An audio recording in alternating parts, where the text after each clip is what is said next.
I do First Take. There's a lot of changes that took place over the years. There was not one single day that I walked in to my boss's office remotely concerned of being number one. I know when it comes to television, I'm coming to kick ass. I'm coming to make state claim to, I'm the number one show in the morning. Yeah. And ain't nobody knocking me off this perch. When it happens, I'll concede it. It hasn't happened in 12 years. Hasn't happened in 1 week in 12 years. Hasn't in 1 day in 12 years. That's how I roll. And so for me, that's what winners are about. You see all the challenges that are placed before you, and you can give less than a damn, because what happens is that you're coming to take what I have. And when you embrace that kind of mentality, you're going to be ready for whatever challenges come your way, and you're going to invite it because you're trying to be that dude.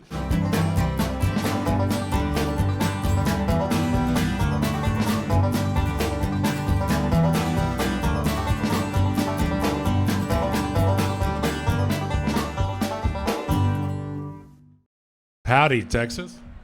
All right, I just want to be honest. I've never been holding a microphone and wanted to trade places with the people listening more, because y'all got a great setup. The weather's awesome. We live in Virginia. It was like 40 and raining when we left. And yeah, so we are the Greenlight Pod. We are brothers.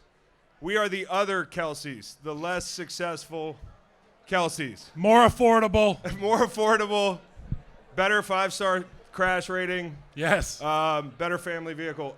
No, but we're 2 or 3 brothers. Our dad played in the league. Dad's Howie Long, the guy with the military haircut that is on NFL on Fox if you guys watch football on Sundays. Where are the Cowboys fans out here? Here we go. I think we have one Cowboys fan working, and everybody else is booing the Cowboys. I got a guy we're going to welcome up soon that's going to have something to say about the Cowboys. But we are just so happy to be here. We run a podcast that centers around football, but my goal in doing the podcast is having a listenership that feels like we know each other. And I think the way to access that touch point is just being yourself and talking about BS sometimes, watching like fans, which is something we never got to do as players. And talking like fans. So we don't take ourselves too seriously, but hopefully we've got some things to say today about the game and about sports media that you can walk away from here and say, hey, we didn't hear that anywhere else. And they kept it simple. So Greenlight, check us out wherever you get your podcasts. We are so thankful to be here. Sportico, thank you very much. South by Southwest. I mean, this thing's all about creating, I think. And that's what everybody's doing here, whether it's music, whether it's something you watch on TV or a movie or a podcast. Like, it really holds this thing together, having, different mediums that people can consume and talk about and find common ground over. So I'm so appreciative of the opportunity. And we have a guest today that I think, as we talk about sports media, and I never appreciated it while I played because I wasn't a media member. But now that I have to do this for a living, watching Stephen A. Smith rant about something is like watching, I don't know, Beethoven compose. Exactly, dude. I mean, it's like watching Michael Jordan hit a jump shot. I don't want to pump his head up before we get him out here. I don't know if he's listening, but I just think what he does every day is so special because he has to do it every damn day. And the one thing I've learned over 4 or 5 years doing this is consistency is king. And people can tell if you really are into what you're talking about or not.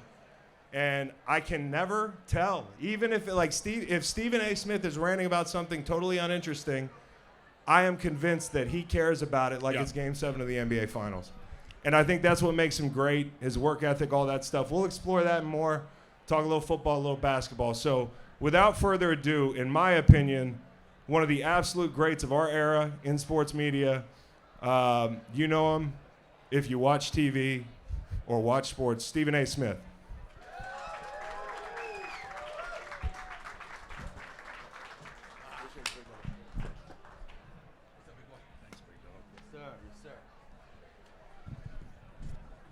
What's up, everybody? Told you we had a guest. a lot better dressed than us. Kyle walked out of the house in a camo T-shirt, and I said, "Kyle, you're doing the Austin thing a little too well." How you doing, man? I'm doing great, man. It's good to see y'all. It's good to see everybody. How y'all doing? Good crowd out here. Yep. Show number 2 for you today. Yeah, but I'm used to it. Business as usual. I'd be damned if I couldn't play. I better know how to do something else right. So Yeah. it's all good. Well, you do it well, man, and we talked a little bit offline here about just work ethic. And Yep. when I asked somebody like Scott Van Pelt, to me, is somebody who kind of took me under his wing a little bit Yep. as I was transitioning. Good guy. And if I ever want to know the skinny on somebody, I just hit Scott up. And I said, what's it like talking to Stephen A? And he goes, one of the best in the business, and nobody works harder. Yeah. And that's coming from a guy that works at midnight every night. So what is it about you, consistency, work ethic, that separates you in your opinion? Well, I care. I live it. Yeah. It's not something that I get up and do. It's who I am. It's a part of my fabric. I often use the analogy that if I were a billionaire and I never had to work a day in my life, what would I be doing? And a lot of it evolves around the things that I do naturally every day in terms of watching sports, going to sporting events, being a part of it, paying attention to the kind of stuff that's going on around it. So that's a big deal, and that serves as a great motivation. But I think the other thing that resonates with me is that I'm very mindful and cognizant of who I'm covering. When I see you guys and you do what you do, just think about it. It can be anything from being in shape to showing up to work every day, to trying to be a model of consistency, putting in that work, being on the grind. We literally live in a day and age where we get to hold athletes and sports figures accountable on that level. So my attitude is, how dare us give anything less when we get to sit in judgment of whether or not y'all are doing it. I mean, Tom, think about it. If we watched a guy, I saw a guy, he'll remain nameless, but I went to an NBA game recently. This brother ran by me, and he had a belly.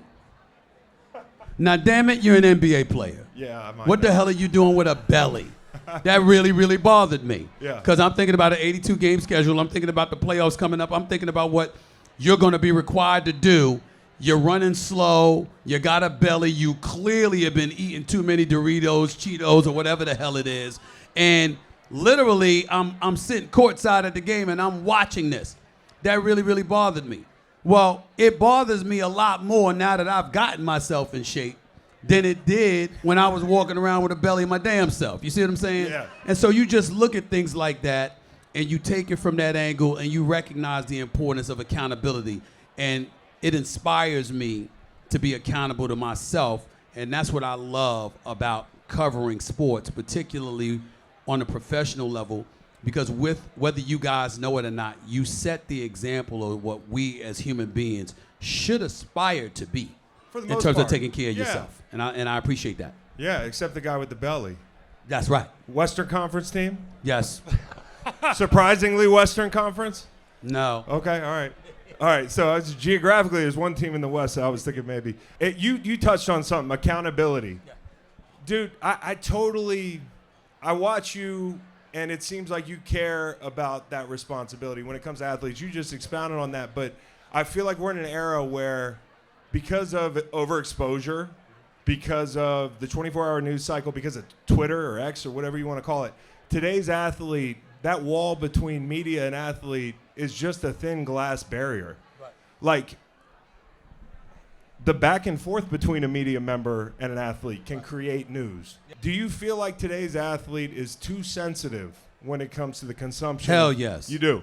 Okay, I figured. A lot of them. And that's why I know most of them can't do what I do, because of that sensitivity. You see, when somebody challenges me or they come at me, all I care about is, are you fair and accurate? Yes. As long as you're fair and accurate and you avoid getting personal, I'm all for it. Yeah. Let's get it on. Let's have that kind of conversation, because I'm not going to disrespect you. What I'm going to do is I'm going to pick apart and dissect what your argument is and whether or not it makes sense. I'm about to get in Cam Newton's ass tomorrow because of something that he said. You know, I'm going to come for him, but very respectfully, because I'm an admirer of his. You have respect for him. I'm mad respect for him. And I'm not one of those guys in the media that has a problem with athletes having a platform. I love the fact that athletes have their platform. I love the fact that you get to say what you want to say and you have your own platform to do it. Just don't go hiding because you do. Yeah. Because if you got the platform to do it, then you should be able to go on any platform and defend yourself. I'm Stephen A. I got ESPN. I'm a member of the Worldwide Leader. I got my own platform that I own and operate. But if you ask anybody on my team, when athletes call for me to come on board, to come see them, to come talk to them, the only thing that would stop me is my schedule. Yeah. Other than that, I'm coming. Yeah. Because if it were me, I would be calling you out for saying something and then hiding. I'm not going to hide. Yeah. If I say something and you want to challenge me on it, when and where, name the time and place, I'll show up. And oh, by the way, if you're right, I'm going to say you're right.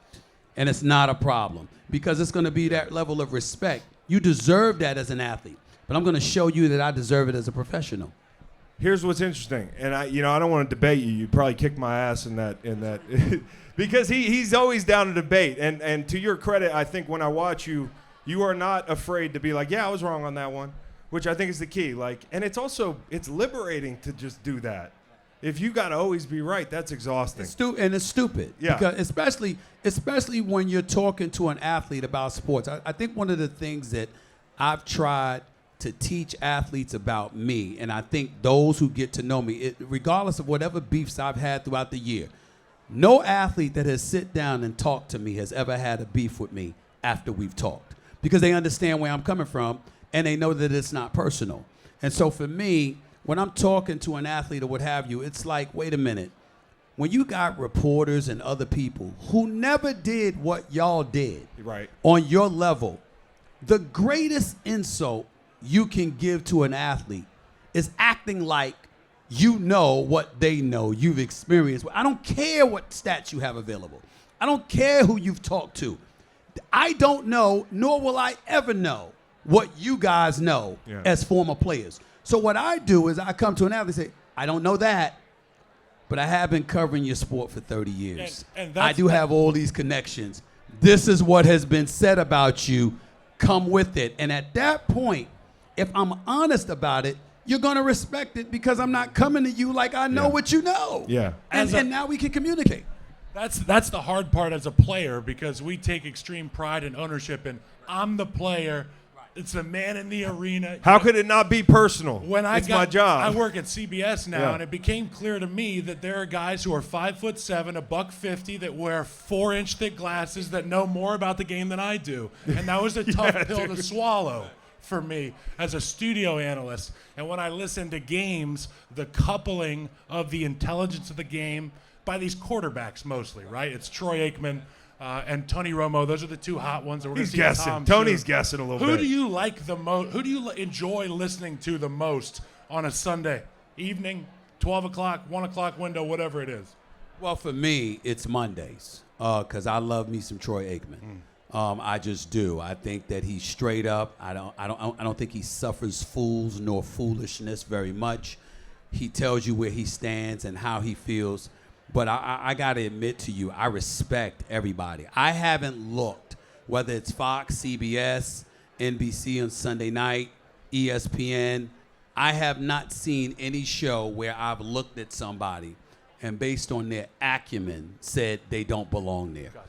Everyone that I see talking about it belongs there.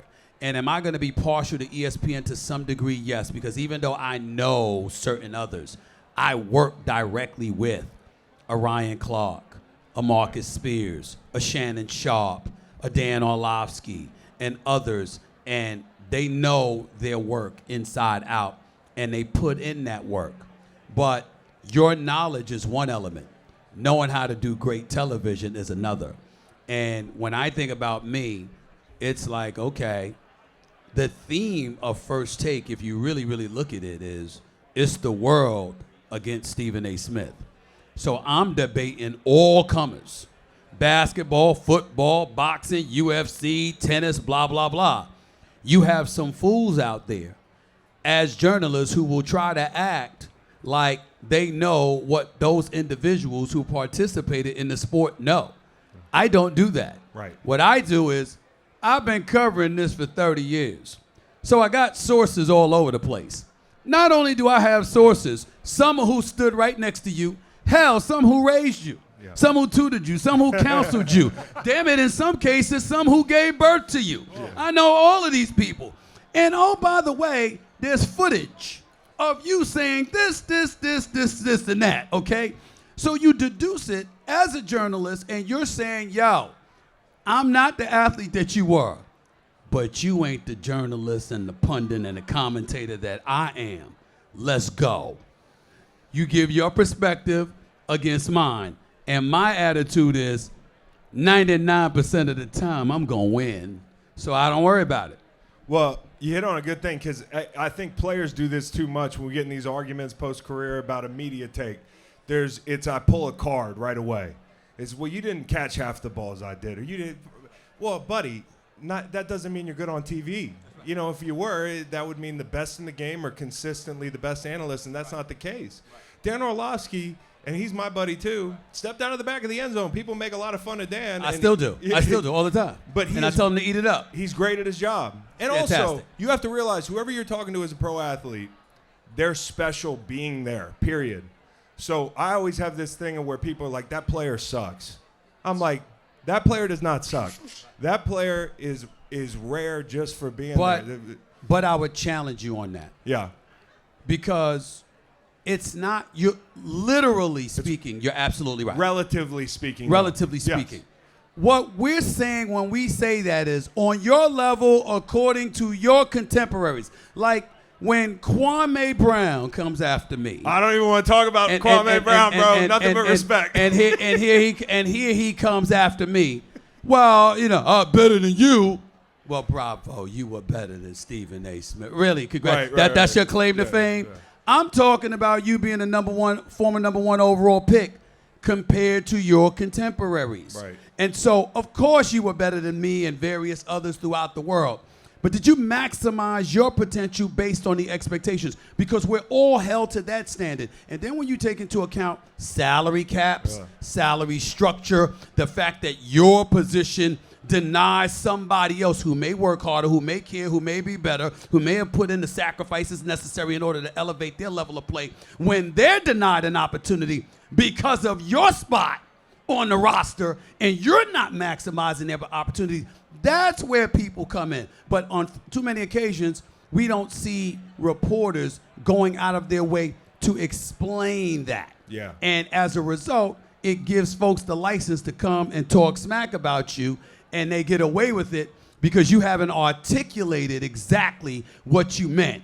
I happen to do that well, so I don't have that problem. I also think, though, and I don't want to push back here, Stephen A. I feel like I'm on TV. This is awesome. All right, so I kind of disagree. I'm not saying Kwame Brown, like, you know more about basketball than me. You watched it for years. You know the stories behind the player, right? So, like, the stories that I think, we were talking about this the other day on your show. A lot of fans don't know what's bubbling under the surface. There are a select few people that do because they have sources and they talk to people and they know who to talk to. So I don't know what was going on with Kwame, but I'll say this. I do think we underestimate how much the context with which a player enters their professional sport matters when it comes to their development and their success. You know, and also we put a lot on the player based upon the projections that people upstairs put on them. And they can be dead wrong. And I think in our sport a lot, when it comes to draft picks, I can think of a few. I feel for these guys. We were just talking about Bryce Young. I think there's a good player in there.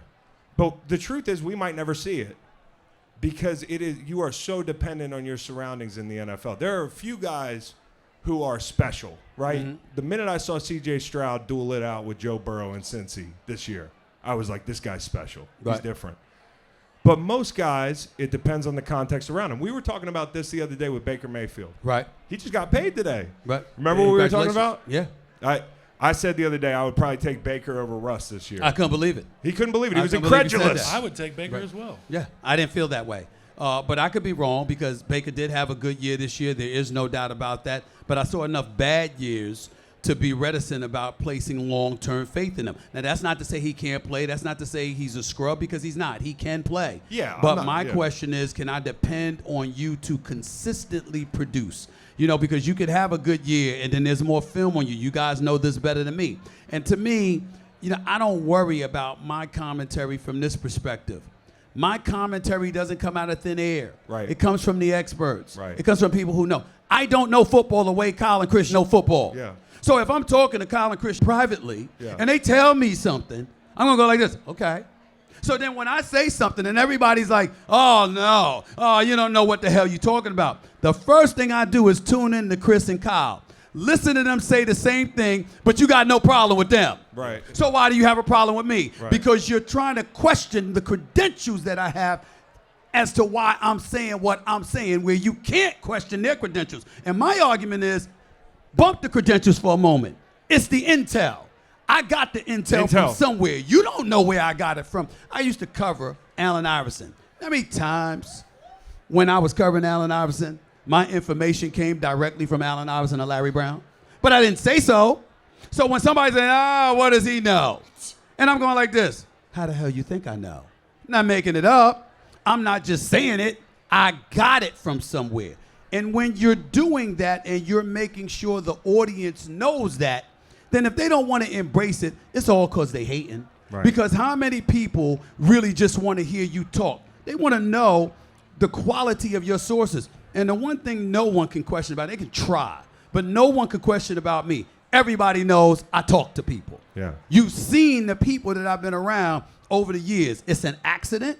Yeah. You see athletes coming on the show and we're arguing, but they're laughing. Why are they laughing? Because they know we have a relationship and I've talked to them on numerous occasions, so they know where I'm coming from and it's not personal. And we're having a good time just debating, and that's okay. How do you work that though? You know, because I'm young in the game, and you know, like I sit in a different space than you slightly, where you know everybody's got a different voice, a different objective from the seat they sit in, and yours is information more than I. Ironically, like I'm breaking down the game, but I don't peddle in information because it's too risky for me, because I don't have established sources like you, and I also don't have enough time to work the phones. You know, like I'm crunching film all week, which you're doing too. But how do you finesse that? I don't mean to sound like it's a, you know, it's like a evasive maneuver, but how do you finesse being friends with guys but not feeling like you're bum rushing them on a text message? How you doing? They get a text after something happens. How you doing, man? The first order of business is to make sure you establish the foundation of what the relationship is all about. Yeah. We can be friends as long as you're not asking me to compromise who I am as a professional. I'm coming here. Please understand, you don't pay my bills. I ain't asking you to exchange Christmas gifts or have Thanksgiving dinner together. I'm going to analyze and dissect based off of what I see, hear, et cetera, et cetera. I'm letting you know that. As I get to know you better, there's a trust and a comfort level that builds. So all of a sudden, Chris and Kyle get to know Stephen A. and vice versa. Well, I believe I got a reason to trust you. So Chris will come to me and say something. I'm going like this. Well, he ain't never lied to me. I mean, I got to double check or whatever, but I believe him. And then all of a sudden, listen, my sources tell me X, Y, and Z. I find out that information is correct. It builds trust. It builds trust. Chris is testing me. I'm going to tell him this. Is he going to dime me out? Damn, he went on the air. He never told who I was. They'll do that. Oh, yeah. He never told who I was. Kyle sit up there. Yes, Stephen A., this happened. But don't quote me. Boom, here it is. And I utilize the information in a way that doesn't indict or dime out Kyle, but the information is accurate, and I utilize it in such a way that protected him, but got out what he got out while refraining from giving too much information that would have revealed him as my source. And then all of a sudden, he's like, I can trust this guy. I've been doing that for 30 years. It's ballet. It's ballet. Yeah, listen, and this is a testament to how much the St. Louis Rams absolutely sucked, because nobody was ever asking me for information. I didn't know I had this in my back pocket. I didn't know people were exchanging information. I also never got any handouts at the University of Virginia. I was never that guy either. How do you, like, Chris played in New England. Football's different, though, I feel like, because there is so much time. Me and my son, he loves Steph Curry. I used to look for the insider. I'd be like, where is he? Yeah. A good reporter will make sure you never find him. Where is he? I took Waylon last week. My son, Waylon, he's just turned 8. Happy birthday, big guy. He loves the NBA, which I think is awesome. And with kids, You're constantly hovering. You don't want to influence them, but you want them to like who you like. It's just natural. When he told me Steph Curry was his favorite player in the world, I was like, that's great. For his birthday, I took him up to see the Wizards and the Warriors. Well, Tickets are easy. I don't know how Tickets- much fatherly love that is to take your son to see Well, the he had Wizards. his- Of all the teams to watch, the Wizards this year? Damn. Well, I don't know about that, Chris. hey, well, listen, the kid from Gonzaga had a nice night now with the headband, the white guy with the headband. I don't know his name. Who cares? Okay, so Who cares? So listen. I mean, really? Hey, Really? But we were sitting up there watching, the insiders. I think Aldridge was like, people are there, like, those type of guys. There's a ton of time at the arena every night for players to dap up media members to talk off to the side. The NFL's different. I feel like the exchange of information is a little bit more tight-lipped, and players are more afraid of retribution from coaching staffs. It's more like it's like a military mindset, not to conflate the two. But in basketball, it feels looser. It feels like more of a players' league, so they're not afraid to peddle in. Well, you got different entities. You got 12 to 15 different corporations on a basketball court because of the money that they're getting paid, the guaranteed dollars that come with it, and the absence of control teams on the NBA level have over the individual athlete compared to that of a National Football League player. And so that comes into consideration, plus the exorbitant amount of dollars. You got the average salary in the NBA right now being over $10 million. Think about that for a second. And so when you look at it from that perspective, it puts them in a position where they definitely, at the very least, feel empowered, albeit momentarily, and you got to take that into consideration, whereas in the NFL, they damn sure may not be about it. But if you go into an NFL locker room long enough and you cultivate sources and resources, guys will let you know. And just like you could talk to your friends or family members out here in the public, right? Once you get to know somebody, sometimes it's what they don't say. I've had players look at me. Just look at me. And it was a wink, wink, go ahead and write that damn story because it's true, Stephen A., and it's time. And literally, I knew exactly what they were talking about because I've covered the team and the players long enough to know exactly what they're alluding to. That is about relationships that you cultivated. You can't get that from podcasters. You can't get that if you're a fan.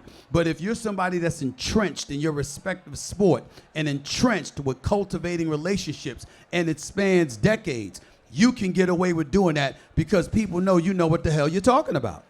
It's like Stockton and Malone or something with the players and Stephen A. It's just vision and there's the ball. You're immersed in all of the games that you play. Yeah. It makes me think of a guy who's immersed that's up for a new deal, a new sport, Coach Belichick, a guy who's been entrenched and immersed for so long in playing and keeping the tight-lipped nature of the Patriot way. He's going to probably get into the media. How do you think he's going to do it? Is there going to be a Bill Belichick pod, or is he going to be up there on Sundays with James Brown I'm going to tell you something. in New York? I think that Tom Brady, for example, is going to be a superstar in broadcasting. Yeah. I've interviewed him. I've talked to him. I believe in Tom Brady. I think he's going to be spectacular. Trust me on this. Yeah. I don't think Bill Belichick is going to be good at all. And it's not about his talent. It's about the fact that you don't go from not giving a damn about the audience and having virtually nothing to say for years for people suddenly caring about what you have to say. You have to ingratiate yourself with an audience to give them something to look forward to when you have the opportunity to do so. You can't be at on top of your pedestal literally for decades, winning 6 Super Bowls, going to 9 Super Bowls as a head coach, 11 overall as a defensive coordinator and a head coach, never having a damn thing to say, and then all of a sudden, now that you can't get a job, we're supposed to care about what you have to say. He was in his caterpillar stages. He has to be a butterfly now. Yeah. And here's where the deal is, and here's how you know it.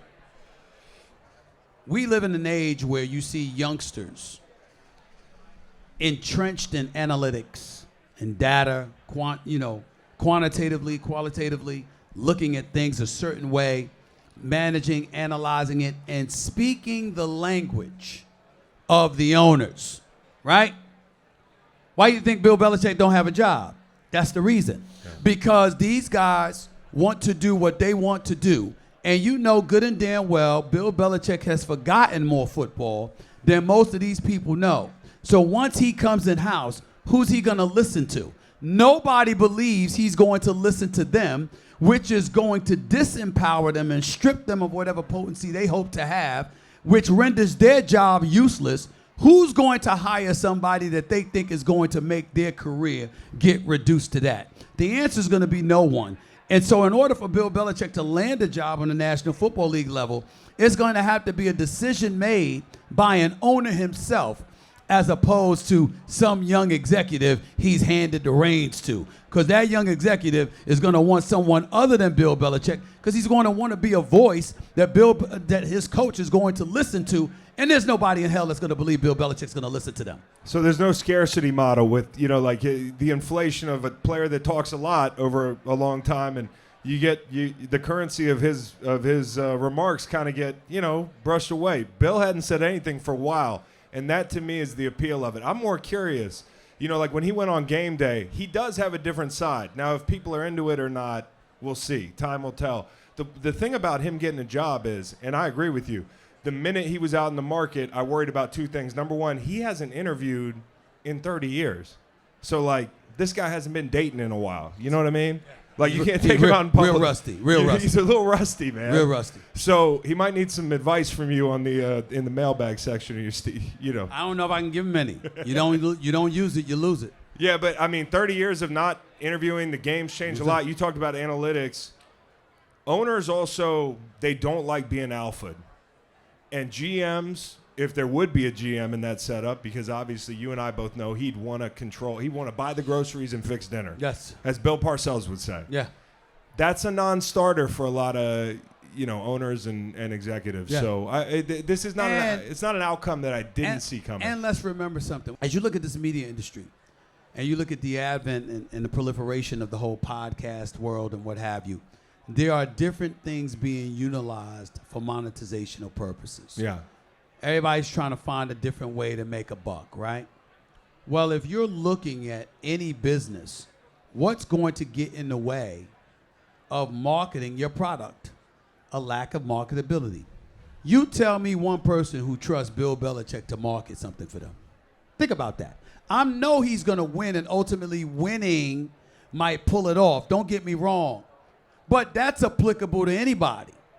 And we know what he was doing with Mac Jones over the last 2 years. We know that he used the special teams coordinator and the defensive coordinator as an offensive coordinator, which basically ruined the career of Mac Jones. We know all of these things. We know what his record has been since Tom Brady departed. Not to say the man can't coach, but damn it, when he didn't have the star players, what did he look like? So now we got to take into account his ability to talk to a media and to serve to market the franchise. He doesn't do it. He doesn't have any interest in doing it. And I think it ultimately cost him a job this offseason. I think ultimately the problem is delegation. Because if he were to take his job and, be a defensive coordinator, listen, the Super Bowl, all those Super Bowl wins, they're bookended with defensive championships. The early championships, Brady was not the latter years Brady. The Brady who was he looked like a movie star. You saw him in the Dynasty recently. He didn't look like that back in the day. But, the last Super Bowl against L.A., defensive win. So I just think his problem is more delegation. And that materialized in the Joe Judge situation. It materialized in the Matt Patricia situation. Well, you can dissect it, and I don't think there's anything wrong with the points that you're making.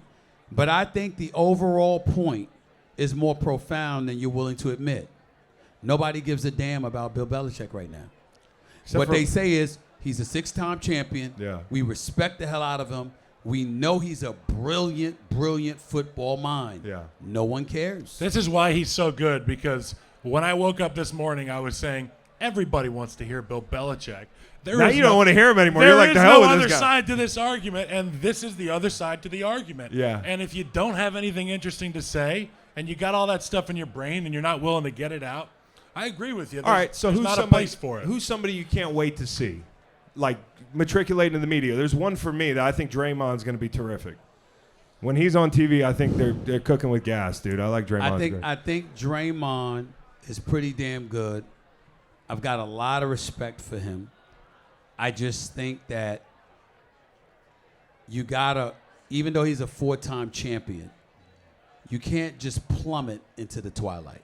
You can fade, you can't plummet. Right. When people see that, out of sight, out of mind. Just like there was a model of consistency on the basketball court before that assisted in you becoming a voice off the court, Right. you have to be that guy again. One of the things that disappointed me with Draymond when he got suspended Yeah. after that latest incident with Nurkic, I think Draymond is a good brother. I love him, and I root for him all the time, and he knows I'm always here for him if he needs me. But the thing that disappointed me about it is that he had to take several weeks away, and he disappeared. Not when you try to be new media. Right. You don't get to disappear. Yeah. I think that ultimately you get held accountable for that. If Stephen A. Smith got in trouble, I don't get to disappear. I might go away for a weekend. You know what I'm saying? I might go to the islands for a few days, you know. Which island? But St. Thomas. You gave it up, St. dude. St. Thomas. That's You- home. I'm That's a St. home. John That's home. guy. That's home for family. I'm actually a Virgin Gorda guy. Right, because, I mean, my aunts, uncles, Okay, cousins, it's all of family. that stuff Okay. is family there. It's all beautiful Right, down there, that's man. right. Man. St. John's Trunk Bay, all of that, you know, you ain't lying. But what I'm saying is I might go away for a few days, but it's literally to get some sunshine, some warm weather. It's not to run from the problem. You don't get to do that when you're in the media because the media doesn't let you run away.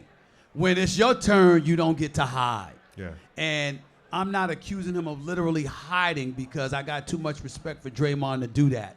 But I'm quite sure people advised him, take a deep breath. Blah. Nah, bro, own it.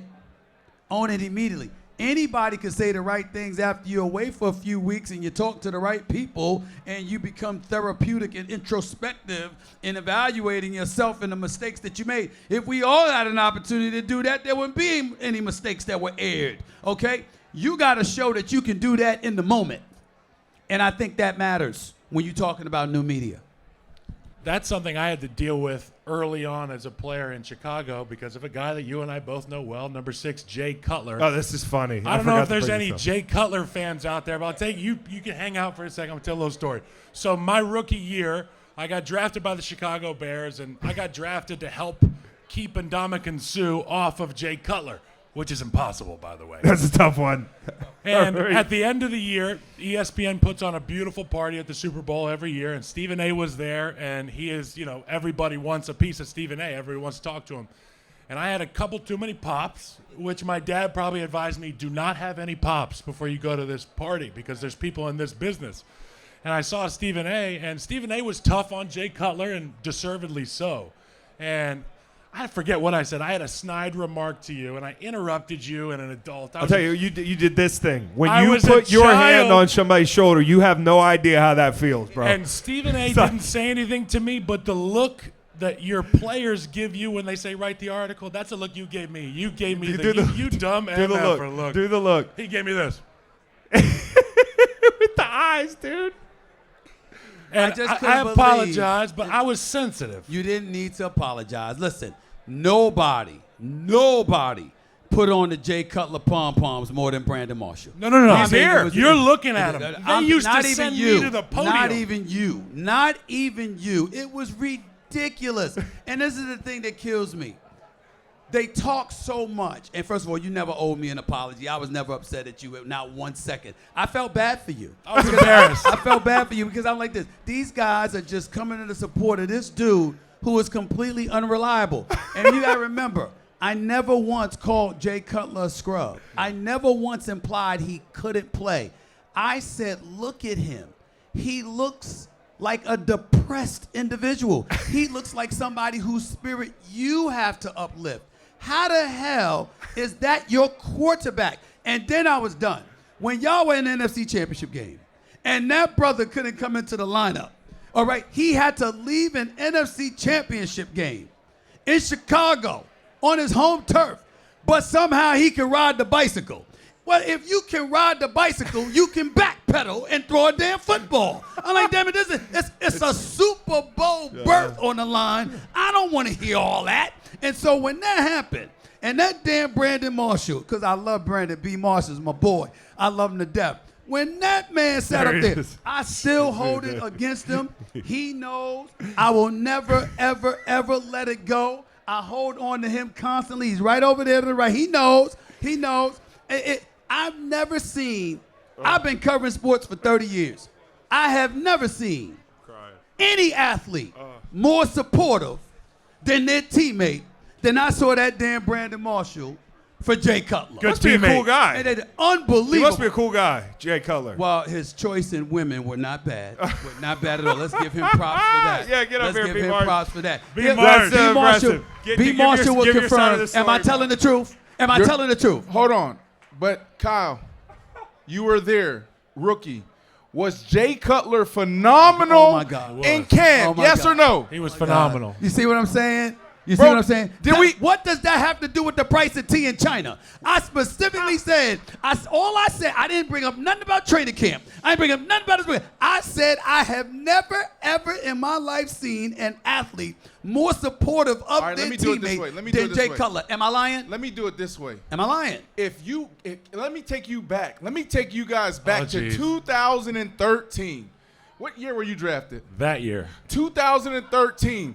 Jay Cutler and I are sitting at Mastro's in Chicago, and we take Kyle. Oh, my goodness. We got along. Pause.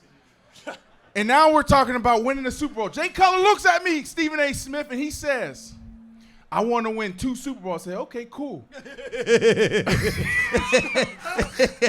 But he says, I want to win 2 Super Bowls in 4 years. That's what he said. Oh, my God. Go In 4 ahead, years. man. And now we get into camp. And Jay Cutler, he is throwing the football like he's Picasso. Was he not? Yeah, it was a good. You did a good job. Picasso's all over the You would've place. been speaking about Jay Cutler the same way I'm speaking about Jay Cutler. Hey, Bro, he had a cannon, bro. He had a cannon. Now, all the other stuff, what he couldn't put together, whatever. I'll just say this about Jay. I really enjoy working with him inside the NFL. You would like him You would at like the him. desk. We ain't talking about inside the NFL. I know. We talking about this the is a field. sidebar, Stephen And A. come on, y'all. Y'all need to stop it. See, this is what Brandon Is Marshall this does to today's- people. these This are is what he today's does. athletes. This is what he does to people. This is what. Listen, there is nobody. Let me. You're dealing with the new media now. If you want a teammate, you want Brandon Marshall as your teammate. Because this brother right here, I mean, put on the Jay. I never knew Jay Cutler had pom-poms until Brandon Marshall. Yeah. Okay? This dude, I never once said anything about Jay Cutler's physical abilities to play the quarterback position and to throw the football. I said he is uninspiring. Yeah. He does not lead.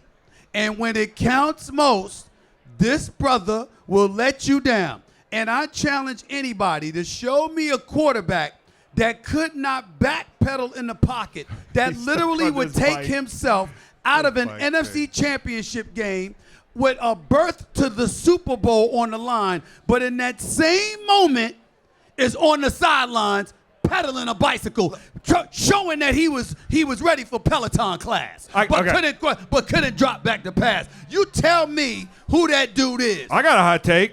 Maybe he's riding the bicycle trying to warm up so he can Well, why the hell didn't you get back in there? He had plenty of time. the word on the street was it was off the bone. It tore off the bone. Really? Yeah. Really?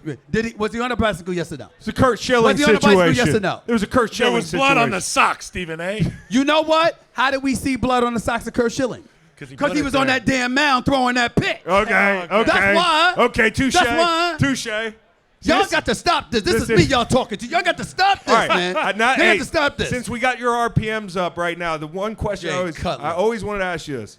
Are the Cowboys videos where you're in your house and you look like you're alone, which is hilarious to me that you're doing it. Sometimes I That's what makes it so entertaining to me, is you're just like sitting there and you're like, I'm going to do mystery. it. hilarious. I'll go in It's hilarious. go in the other room, throw my cowboy hat on, put the camera up here.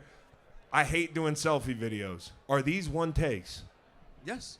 Every time. Every time. It's just your emotion coming out It's of you. just my. Listen, man, you can't make it up. With the They're Cowboys. They're the gift that keeps on giving. Yeah. I was at my spot in L.A., and I'm sitting there minding my business because I fully expected the Cowboys to beat Green Bay and to, look forward to them going to the NFC divisional playoff game, probably losing at the Detroit Lions because that would have been their next opponent. And I thought Detroit was going to avenge them because they should have won the game in Dallas before they got hosed. Yeah. At that home in that game in Dallas, right? reporting. No question, right?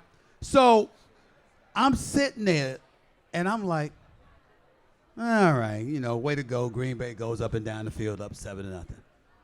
All right, stuff happens. They just going to start off slow. Green Bay, Aaron Jones looking like a stud, running the football right now. Okay, this is the best he's looked for a while. All right, they got to pay attention, 14-0.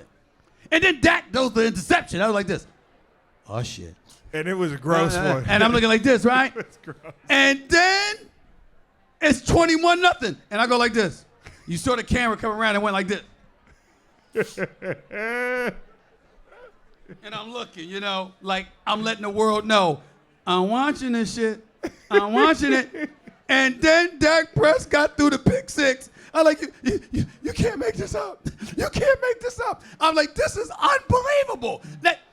They just won't let me down. And I'm like, every time I keep telling people, they won't let me down. I told Jerry Jones this. I said, look, man, contrary to popular belief, you my Libra brother. You my buddy. I saw you say I'm that. not necessarily rooting against you, you know what I'm saying? You brought me in the helicopter, I had fun. I still want to go on the yacht. I understand. Gotta get on the yacht one day. Gotta get on the yacht, So I'll be nice. But damn. They won't stop. Yeah, no. It's like they keep messing up. Yeah, and this is the beauty of it. Because see, I loved Emmitt Smith. Primetime Deion Sanders, my dog. The playmaker, Michael Irvin, that's my man. I love Troy Aikman to death. I've never rooted against the players.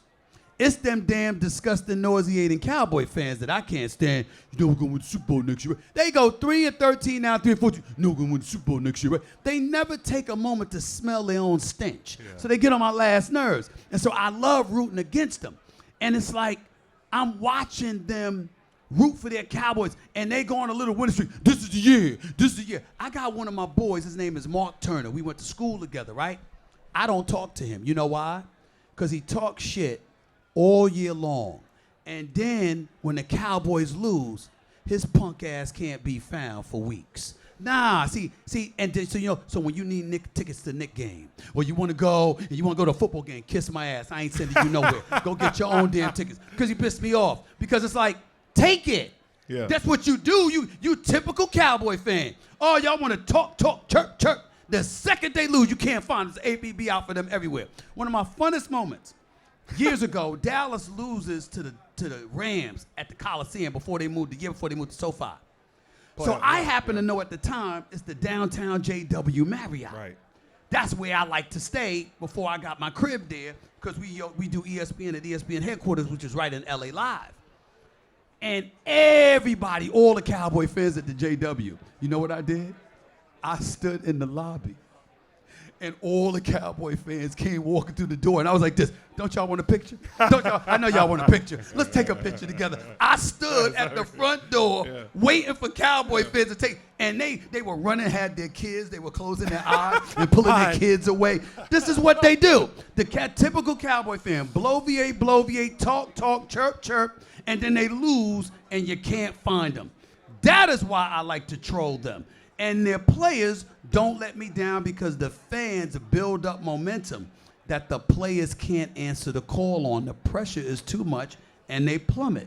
And that's how I know every year they're going to come up short. Do you think that bleeds into the personality of the team at times? Yes. That's what I'm accusing them of. Because That's exactly what I'm accusing them of. As an O-lineman, people always said the Great Wall of Dallas. Your job is hard, but the pressure is not on you to perform the way it is for a quarterback, a wide receiver, or a star. Because what happens is that they're the ones that are held accountable for what transpires publicly. They know it, and the pressure just appears to be too much when it comes to the Cowboys, and I love it. Now here's two nightmare scenarios. You could be wide receiver and line up off sides like Kadarius Toney, That's right. Or drop a ball in the Super Bowl. Or you could be the guy that gets like Tom Brady hurt. So I do think I'm not saying that their job don't matter. No, I'm just saying. I'm just talking about in the eyes of the public. They feel real dumb when they do that. I know they got buddy. Bro, they got like You want to talk about going Draymond Draymond and leaving for a bit? Right. He's going to leave. Well, let me say this to you. It don't matter, and there's no disrespect whatsoever. All positions in the pro sports should be respected. But folks, if Tom Brady or Dak Prescott or somebody were to get hurt, folks ain't gonna be spending weeks talking about that tackle missed that block. Yeah. They're just not. They're gonna talk about But the go ahead and recovery. drop the pass. Yeah. Go ahead and fumble. Yeah. Go ahead and throw the interception. No question. It's You're right. different. No question. I do think it bleeds into what they do. Here's an interesting one. Do you think, as an anti-Cowboys guy, do you realize that you actually affect games? Because if you are applying pressure, they are feeling the pressure. Look at you. You like this. I'm not going to be arrogant enough to say that I know that it's true. But if it is true, it makes me smile. Doesn't it? I love it because that's just going to give me more incentive to mess with their heads as the season progresses. It's just my favorite thing to say about the Cowboys is be patient. Just wait. It's coming. Don't you worry. They will not let you down. Trust me. And especially when the playoffs start. And you know what? I love it when they win the division. Yeah. And it's got a week, or it's like 2 weeks, and all the momentum and the pressure's building. And I just get to talk about, this is what y'all been waiting for, right? Watch what happens. And think about that. I said they were going to lose to San Francisco. Yeah. I said the next year they were going to lose to San Francisco again. You understand? And I picked them to lose, they lose. I picked them to win, they still lose. It's beautiful. I mean, it's just beautiful, man. They're just the gift that keeps on giving. And I just love them for it. I just love them. I think the difference between a team like Dallas and a team that I was lucky enough to go to Kansas City at the end, I watched them go to the AFC Championship. I didn't get an opportunity to get on the field. But that team took so much pride in how many straight division titles they won, conference championships they won, before they even thought about the Super Bowl. When I saw Dak and CeeDee Lamb not accepting their division champion hats because they said, this isn't the hat we want. You thought they were different. No. I'm thinking what you're thinking. Yeah. I'm thinking, buddy, celebrate your wins. Can't skip the steps, bro. You can't skip the steps, Stephen Well, A. I would defer to y'all. Y'all know that better than me.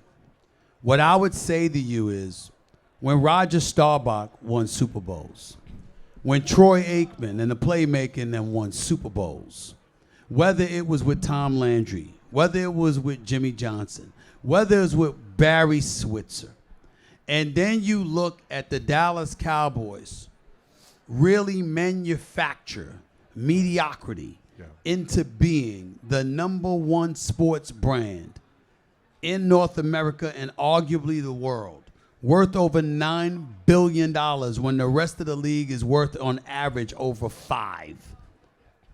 You, at some point in time, you can't be the kings of headlines.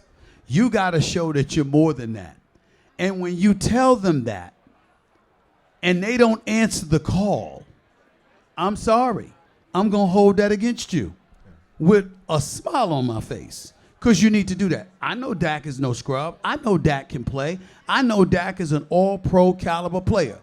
Why the hell can't you show it till in January? Because his record in September, October, November, and December are all winning records. And as the season progresses, he's more successful until the month of January arrives, and then he plummets. Why is that? You know what's interesting? It predates him. Tony Romo in his career, different arcs, different heights. You said the same thing about him, too? Same record in the playoffs. That's right, 2-4. And very similar ratings, depending on how you weight those metrics. But all in all, they're in the same place. And it seems like the definition of insanity.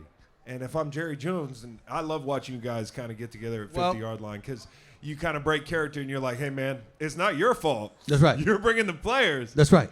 They're just not getting it done for you. And I believe that. I totally believe that. I'm not saying that there are things they could tweak. Like, for example, you got all of this speed and athleticism, but you got to have some horses. You got to have some meat and potato dudes. If it was me personally, ladies and gentlemen, you would call me geographically prejudiced. I'm telling you right now, I got a quarterback. I'm going to the cornfields. I want them meat and potato boys. I'm going to mama. I want the big boys. I want the big blubber, the beef, the whole bit. I want dudes that's walking around with tree trunks for legs. You understand? That's literally pulling trucks, for crying out loud, that about 300 to 350 pounds. I want hogs. Okay, I want hogs in the middle. Where- That's what I want, dudes that just lean in on you and they make you tired just because they touch you and they sweat on you. I want that. I want to make sure we're playing. This is football. I want rough house brothers. That's what I want to do. If I was a basketball coach, right, or if I was a basketball owner, I got a superstar, the likes of a Steph Curry, the likes of a LeBron James. I'm surrounding them with goons. Yeah. I'm talking about the kind of cat, not literally, but the kind of cats that make you think, you know, when we leave this arena, I'm going to kick your ass. You know, those kind of dudes that they looking at you like, I'm going to get you later. Because I know about stories. See, I know NBA players that literally was, and they weren't playing. They were serious. I know one player. This is so funny. I'm not going to say his name. This dude was talking to him. And the dude walked into the elevator. At the time, he was playing for the 76ers. And this other dude was playing for the Sacramento Kings. And he literally looked at the dude. He said, yo, man, you know, my mom told me that she saw you do an interview where you was talking some shit about me. I'm going to bust your ass after the game. I'm telling you right now, I'm going to kick your ass. I'm not going to do it before the game. I'm going to do it after the game. The dude he said it to was averaging 20 a game. He scored 2 points that night. Yeah, dude. He was scared to death. Yeah. And the guy that said it to him was not playing. His mother literally did tell him that, and he was literally serious about kicking his ass. Did he kick his and ass? he told him, I'm coming for you. Dude left the game early, got on the team bus, couldn't find them, teammates looking for him. He was scared as hell. He couldn't play. Yeah. Scored 2 points that game. Petrified. That's basketball. Imagine what it is on a football field. You see what I'm saying? Oh, yeah. I was just telling y'all back there about a story when Mike Tyson had a fight and you had somebody in the opposite ring and they were scared to death because Tyson was furious and stuff and punching holes in the wall because he thought the guy was engaging in gamesmanship to keep him waiting to throw him off. But Mike Tyson didn't know the dude was in the opposite locker room literally crying because he had to go into the ring against Tyson, and the promoter was crying with him and saying, let's say a prayer, and God is going to bless you, and you're going to survive no matter what, and you'll collect your money, but you got to show up, champ. You got to show up, champ. These are the stories I know. Yeah. So I'm looking at it, and I'm saying, whether it's stuff like that or stuff about an audience, putting additional pressure on players, you gotta be made of something different to know how to handle it. Right. And not everybody does. And that's how you find out who your Rough Riders are. Andy Reid has right. L'Jarius Sneed, Creed Humphrey at center. Sneed. We had Creed Humphrey, the center, on. But it starts with Mahomes. And he said, the killer instinct. He said, I want to take these guys to the salt mines every game. He's not worried about what venue they're at. He said, I'm going to find out what they're made of. And it starts with Patrick. And there's a reason the guy that gives the ball to Patrick is the baddest man on the field. It starts with Patrick because when you have a leader that sits up there and says, I don't give a damn who it is, here I come. There's something that matters. And you could take that in any walk of life. I do television. I do First Take. There's a lot of changes that took place over the years. There was not one single day that I walked in to my boss's office remotely concerned of being number one. I know when it comes to television, I'm coming to kick ass. I'm coming to stake claim to, I'm the number one show in the morning.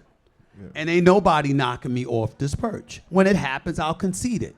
It hasn't happened in 12 years. Hasn't happened in 1 week in 12 years. Hasn't in 1 day in 12 years. That's how I roll. And so for me, that's what winners are about. You see all the challenges that are placed before you, and you can give less than a damn, because what happens is that you're coming to take what I have. And when you embrace that kind of mentality, you're going to be ready for whatever challenges come your way, and you're going to invite it because you're trying to be that dude. And I love it because I get that from athletics. I get that from athletes. This is the kind of attitude y'all have, and y'all serve as an inspiration to people like me, not the other way around. Stephen A. Smith. Everybody give this guy a round of applause. This was amazing, man. Appreciate you. Really do. We enjoy watching you, man. You bring it every day, you know, and as athletes are like, that guy's giving it 100, man. So appreciate you. Thank y'all for having me. I really enjoyed it. Thank y'all you so guys much. out there, y'all out there for listening. All right, check us out, Greenlight Pod. Thank you, Austin.